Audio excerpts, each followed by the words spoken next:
ഈ വീഡിയോയിൽ ഇന്ത്യയുമായിട്ട് ബന്ധപ്പെട്ട വളരെ നിർണായകമായിട്ടുള്ള കുറച്ച് വാർത്തകളാണ്. അതിൽ പ്രധാനമായിട്ട് IAF ഇന്ത്യൻ എയർഫോഴ്സ് ശരിക്കും ഒരു നിർണായക തീരുമാനമെടുത്തിരിക്കുകയാണ്. അതായത് ഒരു 200 Su-30 MK ഫൈറ്റർ ജെറ്റുകൾ അപ്ഗ്രേഡ് ചെയ്യാൻ വേണ്ടി തീരുമാനിച്ചിട്ടുണ്ട്. ഇത് വേറൊന്നും കൊണ്ടല്ല, നമുക്ക് ഫൈറ്റർ ജെറ്റ് സ്ക്വാഡ്രനുകളുടെ കുറവ് ഉണ്ട്, അത് എല്ലാവർക്കും അറിയാവുന്ന കാര്യമാണ്. അപ്പോൾ ഇന്ത്യ ഒരു ലോങ് ടേം യുദ്ധത്തിലേക്ക് പ്ലാൻ ചെയ്യണമെന്ന് പറഞ്ഞു കഴിഞ്ഞാൽ തീർച്ചയായിട്ടും ഈ ഫൈറ്റർ ജെറ്റുകൾക്ക് വളരെയധികം പ്രാധാന്യമുണ്ട്. അപ്പോൾ അത് ഈ CDS അനിൽ ചൗഹാൻ പറഞ്ഞതുപോലെ നമ്മൾ നോക്കിക്കഴിഞ്ഞാൽ ഇതൊന്നും ഇങ്ങനെ പുറത്ത് പറയേണ്ട ആവശ്യമില്ല. അതായത് ലോങ് ടേം വാറിന് നമ്മളിപ്പോൾ കേപ്പബിൾ അല്ല എന്നുള്ളൊരു മീനിങ് കൂടി ഉണ്ട് അതിനകത്ത്. അതായത് ചെറിയ യുദ്ധങ്ങൾക്കും വലിയ യുദ്ധങ്ങൾക്കും നമ്മൾ പ്രിപ്പയർഡ് ആയിരിക്കണം എന്നുള്ള ഒരു സ്റ്റേറ്റ്മെന്റ് ആണ് അനിൽ ചൗഹാൻ പറഞ്ഞു വെച്ചത്. ഇതിലൂടെ പുള്ളിക്കാരൻ ഇന്ത്യയുടെ ഫോഴ്സിനെ എക്സ്പോസ് ചെയ്യാണ്. അതായത് ചെറിയ യുദ്ധങ്ങൾക്കും വലിയ യുദ്ധങ്ങൾക്കും അപ്പോൾ ഇപ്പോൾ ഇന്ത്യ തയ്യാറല്ലേ എന്നുള്ളൊരു ചോദ്യം ഇതിനകത്ത് നിലനിൽക്കുന്നു. അപ്പോൾ ഇത് വളരെ ടെക്നിക്കലായിട്ട് മനസ്സിലാക്കേണ്ട ഒരു വിഷയമാണ്. ഇപ്പോൾ ഇതിനകത്ത് നമ്മൾ ഇന്ത്യ ഏതാണ്ട് 272 Su-30 ഫൈറ്റർ ജെറ്റുകൾ നമ്മൾ യൂസ് ചെയ്യുന്നുണ്ട്. അതിനകത്ത് നിന്ന് ഒരു 200 എണ്ണമാണ് നമ്മളിപ്പം അപ്ഗ്രേഡ് ചെയ്യാൻ തീരുമാനിച്ചിരിക്കുന്നത്. അപ്പോൾ എന്തായാലും ഗ്രാജുവൽ പ്രോസസ്സാണ്. ഇത് എത്ര ടൈം ലൈൻ എടുത്തത് പൂർത്തിയാവും നമുക്കറിയത്തില്ല. പക്ഷേ അർജന്റ് ബേസിസിലാണ് ഇപ്പോൾ ഈ ഒരു ഉത്തരവ് എയർഫോഴ്സ് പുറപ്പെടുവിച്ചിരിക്കുന്നത്. അമേരിക്ക ഇന്ത്യക്ക് ചെറിയൊരു വാണിംഗ് വേറൊന്നുമല്ല, ചൈനയെ സൂക്ഷിക്കുക എന്നുള്ളതാണ് ഒരു വാണിംഗ്. നിങ്ങൾ ഇന്ത്യയുടെ ലഡാക്ക് ബോർഡറിൽ നിന്നും പിന്മാറുന്നതിന് മുമ്പ് ഡീഎസ്കലേറ്റ് എന്തെങ്കിലും ചെയ്യുന്നുണ്ടെങ്കിൽ ശ്രദ്ധിക്കുക. കാരണം അത്ര എളുപ്പമല്ല ചൈനയുടെ നിന്ന് ഡീഎസ്കലേറ്റ് ചെയ്തിട്ട് ഇങ്ങനെ ഒതുങ്ങിയിരിക്കുന്നത്. കാരണം അവർ അഗ്രസീവായിട്ട് മുന്നോട്ട് വരും. അവർ എസ്കലേറ്റ് ചെയ്തിരിക്കുന്ന മേഖലയിൽ നിന്നും അവർ ഒരിക്കലും ഡീഎസ്കലേറ്റ് ചെയ്യില്ല എന്നുള്ളൊരു മെസ്സേജാണ് അമേരിക്ക ഇന്ത്യക്ക് കൺവേ ചെയ്തിരിക്കുന്നത്. അമേരിക്ക കൺവേ ചെയ്യേണ്ട ആവശ്യമൊന്നുമില്ല, ഇന്ത്യക്ക് ഇത് നന്നായിട്ട് അറിയാം. ഇന്ത്യ ഒരിക്കലും അവിടെ നിന്ന് ഫുള്ളായിട്ട് ഡീഎസ്കലേഷൻ ചെയ്യില്ല. ഇന്നലെ കൂടി നമ്മളൊരു വാർത്ത പറഞ്ഞിട്ടുണ്ടായിരുന്നു, ഓയിൽ സ്റ്റോറേജ്, ഇന്ത്യൻ ഓയിലിൻ്റെ ഓയിൽ സ്റ്റോറേജ് ഫെസിലിറ്റി നമ്മൾ ലഡാക്ക് മേഖലയിൽ സ്ഥാപിച്ചിട്ടുണ്ട്. അപ്പോൾ അതെന്തിനു വേണ്ടിയാണെന്ന് പറഞ്ഞാൽ നമുക്ക് വളരെ എളുപ്പത്തിൽ ലഡാക്ക് മേഖലയിൽ ഏറ്റവും എളുപ്പത്തിൽ എനർജി കിട്ടാൻ വേണ്ടിയിട്ട് തന്നെയാണ്. ലഡാക്ക് മേഖലയിൽ എളുപ്പത്തിൽ ഫ്യൂവൽ നമുക്ക് എന്തിനാണ്? തീർച്ചയായിട്ടും ഫൈറ്റർ ജെറ്റുകൾക്കും അതേപോലെ നമ്മളുടെ ആർമി വെഹിക്കിൾസിനും വളരെ എളുപ്പത്തിൽ റീഫിൽ ചെയ്യാൻ വേണ്ടിയിട്ട് തന്നെയാണ്. അതിൽ യാതൊരു മാറ്റമില്ല. അവിടെയൊക്കെ നമ്മൾ ചൈനയെ തന്നെയാണ് ടാർഗറ്റ് ചെയ്യുന്നത്. നമ്മളങ്ങനെ വിട്ടുകൊടുത്തിട്ട് ഒതുങ്ങിയിരിക്കുന്ന ഒരു ടൈപ്പ് അല്ല. അത് പഴയ ഇന്ത്യയാണ്. ഇപ്പോഴത്തെ ഇന്ത്യ ഫുൾ ടൈം റെഡിയാണ്. ഇതിനെ തുടർന്ന് KP ഫാബിയാൻ എന്ന് പറയുന്നത് ഇന്ത്യൻ ഡിപ്ലോമാറ്റാണ്. പണ്ട് അമേരിക്കയെ പ്രതിനിധീകരിച്ച് ഇന്ത്യയിലുണ്ടായിരുന്ന ഡിപ്ലോമാറ്റാണ്. ഈ പുള്ളിക്കാരൻ പെൻറ്റഗനുമായിട്ട് ബന്ധപ്പെട്ടൊക്കെ വർക്ക് ചെയ്തിട്ടുണ്ട്. പല സുപ്രധാന പൊസിഷനിലും പുള്ളിക്കാരൻ വർക്ക് ചെയ്തിട്ടുണ്ട്. പുള്ളിക്കാരൻ പറഞ്ഞിരിക്കുന്നത് അരുണാചൽ പ്രദേശുമായിട്ട് ബന്ധപ്പെട്ട വിഷയത്തിൽ ചൈന വളരെ സ്പെസിഫിക് ആണ് ഇന്ത്യയുമായിട്ട്. ഇന്ത്യയുടെ ടെറിട്ടോറിയൽ ഇൻറ്റഗ്രിറ്റി അത് വളരെ വളരെ ഇമ്പോർട്ടൻ്റ് ആണ് ഇന്ത്യക്ക്. അത് കാത്തു സൂക്ഷിക്കണമെന്നുണ്ടെങ്കിൽ ഇന്ത്യ വളരെ കെയർഫുള്ളായിട്ട് ഹാൻഡിൽ ചെയ്യണം ചൈനയെ. അല്ലാത്ത പക്ഷം ഇന്ത്യക്ക് പണി കിട്ടുമെന്നാണ് KP ഫാബിയാൻ പറഞ്ഞു വെക്കുന്നത്. ആക്ച്വലി ഫാബിയാൻ ANIക്ക് കൊടുത്ത ഒരു ഇൻ്റർവ്യൂവിലാണ് ഈ ഒരു സ്റ്റേറ്റ്മെൻറ്റ് പറഞ്ഞു വെച്ചത്.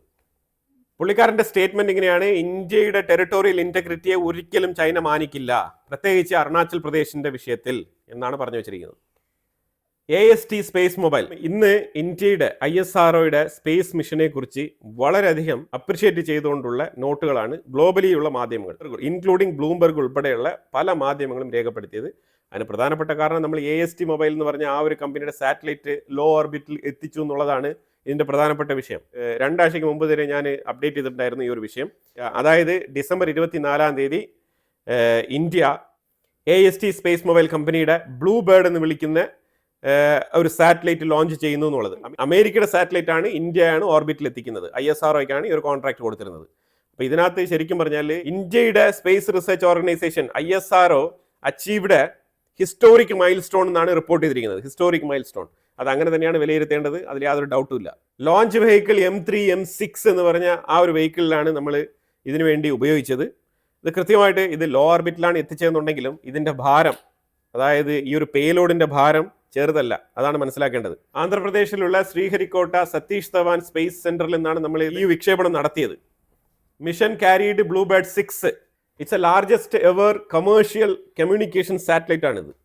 ഇതിൻ്റെ ആന്റനയ്ക്ക് മാത്രം നിയർലി 2400 സ്ക്വയർ ഫീറ്റ് ഉണ്ട്, അതായത് 223 സ്ക്വയർ മീറ്റർ.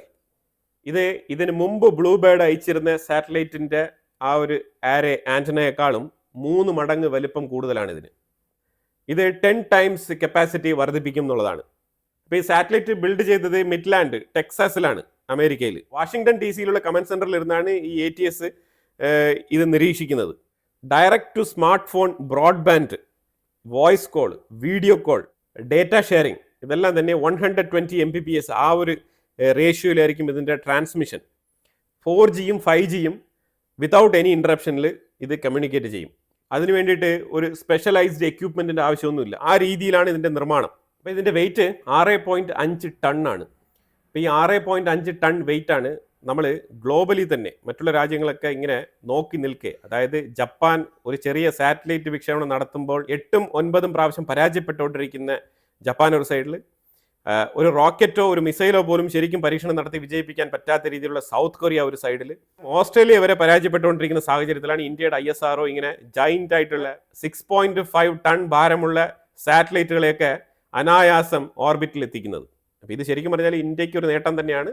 അപ്പോൾ ഇത് ഇന്ത്യയുടെ സ്പേസ് മാർക്കറ്റ് അതിൻ്റെ വാല്യൂ കൂട്ടുന്നുണ്ടെന്നുള്ളതിൽ യാതൊരു ഡൗട്ടുമില്ല.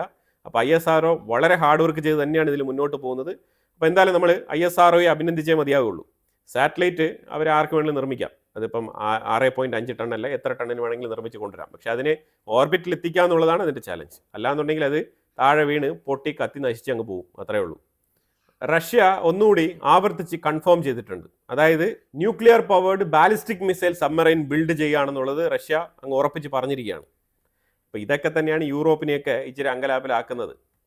ICGS സമുദ്ര പ്രതാപ്, ഇത് പ്രതാപ് എന്ന് പറയുമ്പോൾ ആരുടെയും പേരൊന്നുമല്ല. ഇത് ശരിക്കും പറഞ്ഞാൽ ഒരു പൊല്യൂഷൻ കൺട്രോൾ വാർഷിപ്പിൻ്റെ പേരാണിത്. ഇത് ഇന്ത്യൻ കോസ്റ്റ് ഗാർഡിന് വേണ്ടിയിട്ട് ഇന്ത്യ തന്നെ കംപ്ലീറ്റ്ലി ഇൻഡിജിനിയസ് ആയിട്ട് നിർമ്മിച്ചെടുത്ത ഒരു പൊല്യൂഷൻ കൺട്രോൾ വെസലാണിത്. അപ്പോൾ അത് ഇന്ത്യൻ നേവിയിൽ ഇൻടാക്ട് ചെയ്തിട്ടുണ്ട്. ഇപ്പോൾ ഇന്ത്യ 3 എയർലൈൻ കമ്പനികൾക്ക് ക്ലിയറൻസ് കൊടുത്തിരിക്കുകയാണ്. അതായത് ഇത് ശരിക്കും പറഞ്ഞാൽ ഇൻഡിഗോയ്ക്ക് കൊടുക്കുന്ന ഒരു മെസ്സേജാണ്, ക്ലിയർ മെസ്സേജ്. ഇത് വളരെ വളരെ അനിവാര്യമാണ്. ഞാനിത് ഇൻഡിഗോയുടെ പ്രശ്നം സംഭവിച്ച സമയത്ത് നമ്മൾ ഇത് ആലോചിച്ചിരുന്നതാണ്.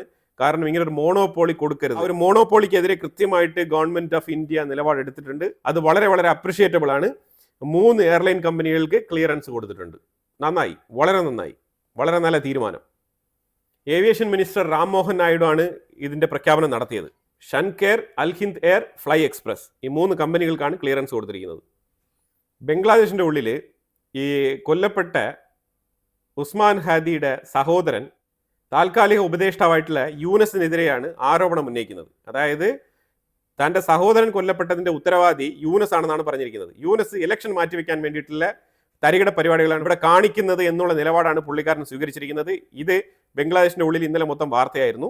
അതിനെ തുടർന്ന് യൂനസ് ഇന്ത്യയുമായിട്ടുള്ള നിലപാട് ഇച്ചിരി മയപ്പെടുത്തുന്ന ഒരു രംഗമാണ് നമുക്ക് കാണാൻ കഴിഞ്ഞത്.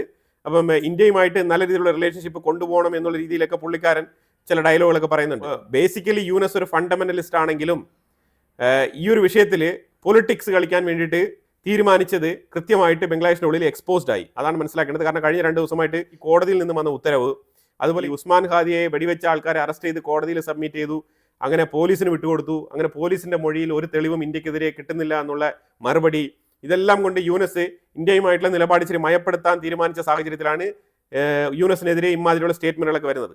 അപ്പോൾ കൃത്യമായിട്ട് ഇതിൻ്റെ ഉൾക്കളി മനസ്സിലാക്കിക്കൊണ്ട് ഉസ്മാൻ ഹാദിയുടെ ബ്രദർ ഈ ഒരു സ്റ്റേറ്റ്മെന്റ് യൂനസിനെതിരെ പറയുകയുണ്ടായി. അങ്ങനെ പറയുന്ന സാഹചര്യത്തിൽ ഇപ്പോൾ ബംഗ്ലാദേശിൻ്റെ ഉള്ളിൽ നിന്ന് വേറൊരു ലീഡർ, ഫൈനാൻസ് അഡ്വൈസർ, അവിടെയെല്ലാം ഇപ്പോൾ അഡ്വൈസർമാരാണ്, അല്ലാതെ അവിടെ നേതാക്കളൊന്നുമില്ല, ഡോക്ടർ സലയുദ്ദീൻ അഹമ്മദ്, പുള്ളിക്കാരൻ പറഞ്ഞിരിക്കുന്നത് ഇന്ത്യയുമായിട്ട് ഈ രീതിയിൽ ഒരു റിലേഷൻഷിപ്പിൻ്റെ ആവശ്യമൊന്നുമില്ല, അത് എത്ര വലിയ നെയ്ബർ ആണെങ്കിലും നമുക്ക് കുഴപ്പമൊന്നുമില്ല. അത് പുള്ളിക്കാരൻ പറഞ്ഞിരിക്കുന്നത് ഡോണ്ട് വാണ്ട് ബിറ്റർ ടൈസ്, കൈപ്പേറിയ ഒരു അനുഭവത്തോടു കൂടിയുള്ള ഒരു കൂട്ടുകെട്ട് നമുക്ക് വേണ്ട എന്നാണ് പറഞ്ഞിരിക്കുന്നത്. ബംഗ്ലാദേശിന് ആവശ്യമില്ല. ഫോർ എക്സാമ്പിൾ ഇന്ത്യയുമായിട്ട് അങ്ങനത്തെ ഒരു കൂട്ടുകെട്ടിൻ്റെ ആവശ്യം ബംഗ്ലാദേശിനുണ്ടെന്ന് തോന്നുന്നില്ല എന്നാണ് പറഞ്ഞിരിക്കുന്നത്.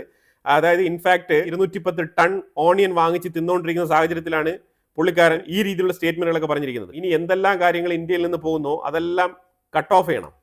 എന്നാൽ മാത്രമേ ഡോക്ടർ സലഹുദ്ദീൻ അഹമ്മദിന് എവിടെയെങ്കിലുമൊക്കെ ഇച്ചിരി കാര്യങ്ങൾ മനസ്സിലാവുള്ളൂ. കാരണം പട്ടിണി എന്ന് പറഞ്ഞൊരു സാധനം ഉണ്ടല്ലോ, അത് വരുമ്പോൾ മാത്രമേ കാര്യങ്ങൾ മനസ്സിലാവുള്ളൂ. അതിലേക്ക് ഇന്ത്യ തിരിയണമെന്നാണ് എനിക്ക് പറയാനുള്ളത്.